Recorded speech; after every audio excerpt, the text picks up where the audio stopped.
Bassmasters Classic, our friend from Broken Bow, Oklahoma, the new champion of the Bassmasters Classic, Charlie Reed. Let's bring him out.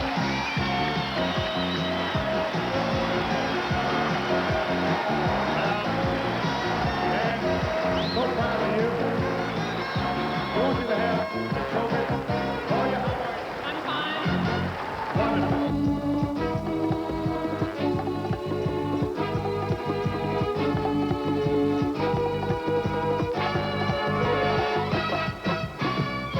My buddy, Oklahoma's Charlie Reed, the 1986 Bassmasters Classic champion, the best of the best. Today we'll be with Charlie at Lake Fork in Texas, fishing for bass in the grass. And we'll also learn what winning the World Championship of Bass Angling means to this 51-year-old fishing pro. And by the way, how it's changed his life. It's a super show with lots of fish catching action. I'm Ray Scott. Stay tuned. The Bassmasters will be right back.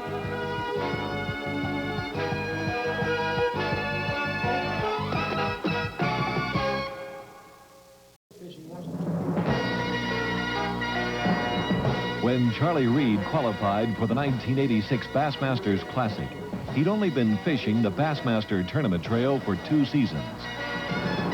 At age 51 and a relative newcomer to the Bass Angler Sportsman Society's tournament competition, he was considered a dark horse in this test of the best on Tennessee's Chickamauga Lake. But for 3 consecutive days, he cast and caught his 7 bass tournament limit, outfishing 40 other anglers to win the coveted crown and the $50,000 top prize.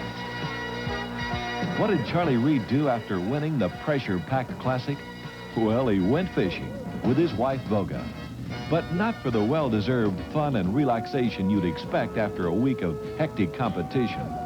He and Voga traveled to Kentucky Lake to begin practicing for her Bass and Gal tournament on the ladies' pro fishing circuit.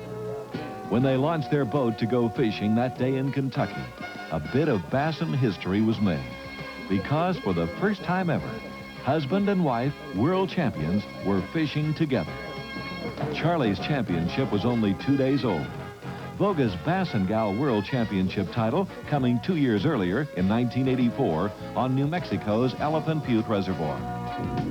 This Broken Bow, Oklahoma couple has dedicated their lives to competitive bass angling. But even though they compete regularly, winning the World Championship for Charlie has put a different light on things. This win, his Classic win, is definitely changed our life, and it's only been like 3 days. It's just a tremendous... It's still like a dream. Yeah. How about when you won yours? Did you... I really didn't get as high, so to speak, as I am on this one, but it was... I don't know what you expect. You think about winning, and then when you do, you really can't think about it. It's just sort of... but we were so busy, we didn't really have time to think about it. We had flown out to New Mexico, and then we flew back to Missouri for his tournament. We had a friend take his boat up there, so we were just so busy that we really didn't have time to, I guess, enjoy the moment, if there is such a thing. It's like now, we really haven't had time to think about it. I don't know, we've fished today a little bit, and I don't know what we're doing out there. We run 65 miles today, one way, and then 65 miles back, that old rough water out there. We're whooped right now. But it was nice, I guess, that we had something to do when this thing was over. We just went right on up here and started in tournament fishing again and getting ready for her tournament here. And it kind of took our mind off of it. But it's crazy. We'll lay down in bed at night and just, we can't sleep. We just lay, and all of a sudden we just break out laughing. It's like a dream come true. It's really hard to believe yet. So quite an experience. Lake Fork in northeastern Texas. This is the impoundment where the Texas state record bass was caught last November. That fish weighed 17 pounds, 10 3/4 ounces. There have been many 10 and 12-pound bass caught here, and there's a reason. Before this lake was impounded some 6 years ago, the State Fisheries Department stocked mature Florida bass in farm ponds and small lakes, which were later flooded over when the lake rose. Lake Fork filled in 3 stages, stretching its initial productive years over a longer period. To create a trophy impoundment, A slot length was established where fish between 14 and 18 inches must be released. The daily limit of keeper bass is 5. The fact there are huge bass in Fork is what keeps anglers coming back or traveling to Texas to fish the lake for the first time, like Charlie Reed and Chuck Roberts of the Bassmasters television series are doing today. Stay tuned as these two Bassmasters begin to figure out the Lake Fork bass, 2 at a time. The Bassmasters will be right back. I've been very few places fishing in my life that you couldn't get a fish to jump on a jerk bait like this here. Now you get one on. No, yeah. Now you're talking, son. I knew got you'd do it. I knew you'd do it. Well, sure. Put that minnow on, didn't you? Yeah. Look at there. Got something on there, by golly, we can... Well, that's all right. Got something on there, by golly. We'll catch a fish now. Take about one more of those and I'll go to something like that. You know that? Yeah. Oh, he's got a mouthful of hook, too. That's the first cast you made with that bait, wasn't You bet. You bet. it? What, you hit it right after you got it in the water? I jerked it about 3 times, and he mounted it. He just... It was down under, though. Oh, yeah. Yeah, I was down touching the grass with it, had it. That's one of those slot fish, though. Yeah, he has got a face full of this thing. That's the secret to this little long edge on it there. Keep them hooks They get on sharp. it, they don't get off of it, Oh, do no, they? no, you keep them hooks sharp, and what you do, you get the first one in his mouth, and then as he moves, it'll just go to slapping in his sides. And a smaller fish like this right here, normally if you catch one of those hooks in his side, he'll just quit. The bass will just, when you get a hook kind of balled up on in his mouth and on his side too, he's done. Which I don't like that. I'd rather fight him, but in a tournament now, I like him to quit and just come on in. Yeah. That pretty little thing though? Oh, yeah. Perfect. Yeah. There's about 20 more of them. Go. Great thing about that slot length limit like that, now that's not a keeper here. You give those fish another year and they're going to spawn, so it's just that much better all the time. You bet. Charlie Reed has proven over the years, and particularly during the 1986 Bassmasters Classic, that he has tremendous fish finding ability. Another big factor in his success on the Bassmaster Tournament Trail is attributed to the fact that he's in excellent physical condition and also has the mental attitude necessary to maintain his concentration, even when the bass aren't biting, like now. But if you stay with it long enough, something good is bound to happen. Good one? No, it's just a fighter. Got a fish. Yeah. Baby? Yeah, Nice. baby bass. Little fella, little fella. Hit that crankbait, didn't he? You bet. You bet. Oh, it's a chunk, though. Look at that. Just a chunk. On the grass. Yeah. There he is. All right, come off. No, I got him. Yeah, we got us a double. Look Yeah. at us. Yep. He's not very big, but he's strong. Oh, yeah. Look here. Oh, hey, son, that is a nice little fish now. Looky here. Nice. Caught him on that Christmas tree bait again. We got to back up right here. We got some fish in that little hole. Look at there. Isn't that look at the size of that belly. It's on that little rascal. grass right there. That is a real little chunk right there. On the grass right here. There's a little bit of wood in it. Yeah, right off the edge of that deep ditch right there where they dug out for that road bed. Tomorrow's weather forecast is bad. Thunderstorms and falling temperatures. But late this day, the bass do what they're supposed to do. Strike on topwaters. I mean to tell you, you have come alive, ain't you, partner? All right. Woo, look at that. Look at that. Oh, we had a double on. Did you get off? Yep. Come on around here, boy.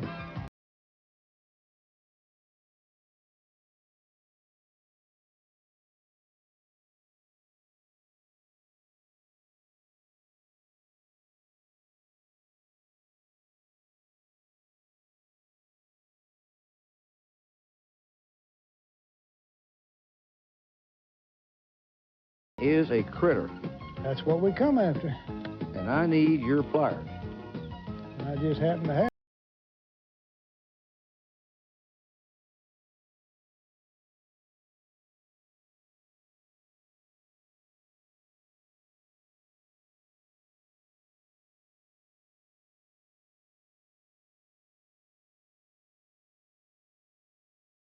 Had a little fish, about like it when you caught this morning first. Oh, yeah. Get him. Oh, my goodness, we got a big... Here, I'll get rid of mine so I can help you net We yours. got a big school of monsters in here.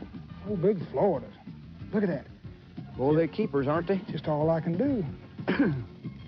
Can you handle him? Yeah. Can you get him? I think I got him. Got him.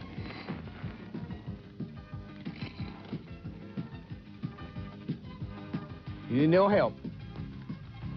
Well, you had 2 strikes right out there, didn't you? Yep. We got a little patch of fish in there, but I tell you what, they're a little bit touchy. I'm gonna put a little bit smaller bait on there. See if they don't like it. Put that little bucktail on.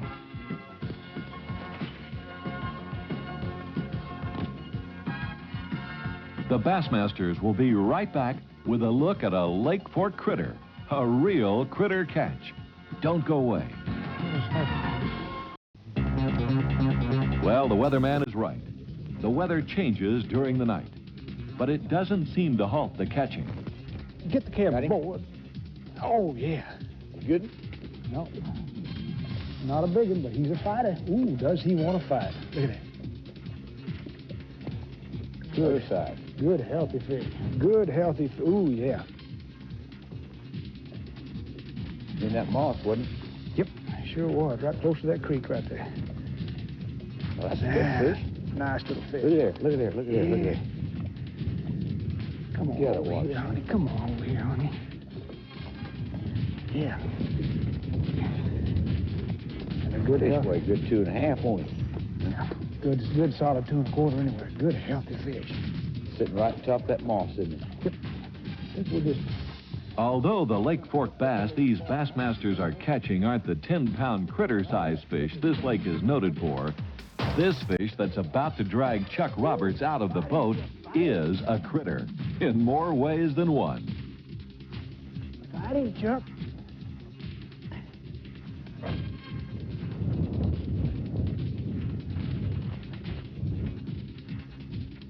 Look at that. You talk about a dogfish now. I mean, you got you one. What are you gonna do with him now that you got him? Okay, now, will you reach down there and lift him for me? That thing weighs 6, 7 pounds. Yeah, he's 10 pounds. All right, now, I'll hold this. Lift that rascal. Now, here, let me hold the rod. And you get him, okay? What are you talking about, fella? Well, I asked Mike Hartman once if he'd get him on a northern pike. It's kind of the same deal. Yeah. You know, I saw an old pretty boy. fish. Hey, why don't you go ahead and... Here. Oh, it is a pretty fish, yeah. Why don't you get that out there for me? Just lip him. Gee, pretty. Get him off there. I got to go fishing. I haven't got time. Get him off. Give me some pliers, real long ones. About a foot. I got to catch a bass. That thing weighs 10 pounds, won't he? You got another spinnerbait like that? Nope. Give me your needle nose. Needle nose? Son, you're going to need something. I'm going to put my finger down here. I won't have a thumb left. Ah, my goodness. Anyway, Chuck. Oh, you got one of them getters, don't you? Bring that rascal around. Woo! Getter may not be. That is a grown rascal, isn't he? It is. Come around here, honey. You know, sometimes you can get him right, but not that time. Come on, you're a world champion. You can do this. I normally get him right there, but I don't know. Now, he's in the boat with us now. Have you noticed that? Don't get him on my life jacket. Now, Jimmy Houston says when you do that to him, they go, whoo, and throw that mouth up there. Where's your pliers? Just reach right in that hole right there. You're kidding me. Golly. Boy, he done. Here, I need your needle. Yeah, I got some needle nose there. Ain't nothing left of that spinnerbait anyway. You know what? You're getting into my fishing time. I hope you know that. I thought I had old Blue there for a minute. I I think you do. He has eat your spinnerbait. I think just cut him off. What's it weigh? Well, I don't know, but he's full. He's full grown, I promise you. All right, now, are you very good at making spinnerbaits again? Golly. Now, you have messed up the whole fishing hole with that right there. Look at there, good as new. Well, it's all relative, isn't it? Huh? Yeah, that still works. You better check your tie. Did you check your tie? Yeah. Regardless of whether Charlie Reed's at a tournament or fun fishing like here, between his Bassmasters Classic Championship last August and this trip in late November, many things have changed in his life. Mainly the demands of being a world champion. Charlie, since winning the Classic, have a lot of things changed insofar as your personal life goes, like demands on your time, both fishing and personal at home and that? Oh, yeah. We haven't been home a whole lot. We've had to work shows and staying awful busy. We're not getting to fish like we like to. We're on the road a lot, home very little. But still fun. What's it meant to you being the world champion? I mean, personally, is it something that you'd really longed for a long time? I'm sure you did, everybody did, but is it something that will stay with you a long time, or once the reign is over, and let's say that you don't repeat next year, is it just kind of something you put in the bank of memories and forget about? Oh, no, naturally you're going back next year and try to do it again. It's, the law average says you can't do it, but you're going back and try it anyway. It's a thing that every tournament fisherman dreams of. It's the biggest tournament there is. It's the World Series, the Super Bowl, and everything. It's been a big deal. And Bogue and I both enjoyed it. Just had a lot of fun with it. And I haven't come down yet. I'm still just excited as I can be about it. It's hard to believe. You wake up in the morning and think about it, and it's hard to believe. A lot of people coming up to you all over, wherever you go, and... Oh, yeah. Yeah, that's fun. People coming up and recognizing you, saying they've seen you on TV. They played up the age thing quite a bit, the old man bit and all that. Well, they should. I mean, you're pretty old. Oh, I knew that was coming, Now, you'd be surprised, though, the people at my age, people that older and even some younger, but they'll come up and they'll shake your hand and they say, "Son, you are an inspiration to all of us." And I get a big kick out of it. Now, are these the old people or the young people? Well, a lot of them older are doing that. Then there's a lot of boys fishing the tournament circuit, too, now that are my age and some little younger. And they say, "Hey, there's hope for all of us, isn't there?" Because, there's a time in your life that you get to thinking maybe you're too old to do this. And I have never thought that, but I know that the thought could be there. And it's kind of gives some of an inspiration, I'm sure. It's pretty tough, though, and it's 3 days of practice and 3 days of tournament. Well, yeah, it is. It's long hours. Practice is actually the hardest part of it. You work harder in practice than doing a tournament. I really do. I try to psych myself in a tournament not to, I don't know how you'd say it, but I kind of calm down in a tournament. I'm real hyper in practice. It's a thing to me that it's the most important part of a tournament. If you don't have a good practice, you can just about figure you're not going to have a good tournament. And I try to have a good practice, try to catch fish. Then I go into the tournament and I get, that felt good. Go into the tournament and I try to calm myself down and just think one fish at a time, and just go out there and work the game plan. It don't always work that way, but that's what you try to do. Right now, it's time for the Pros Pointers, the how-to section of the Bassmasters, as Charlie Reed explains fishing grubs for deep structure bass. Now, this particular bait, we just tie on direct with it. Now, when you get your fish located, you've got them marked, just like you did with a spoon. You just take this bait.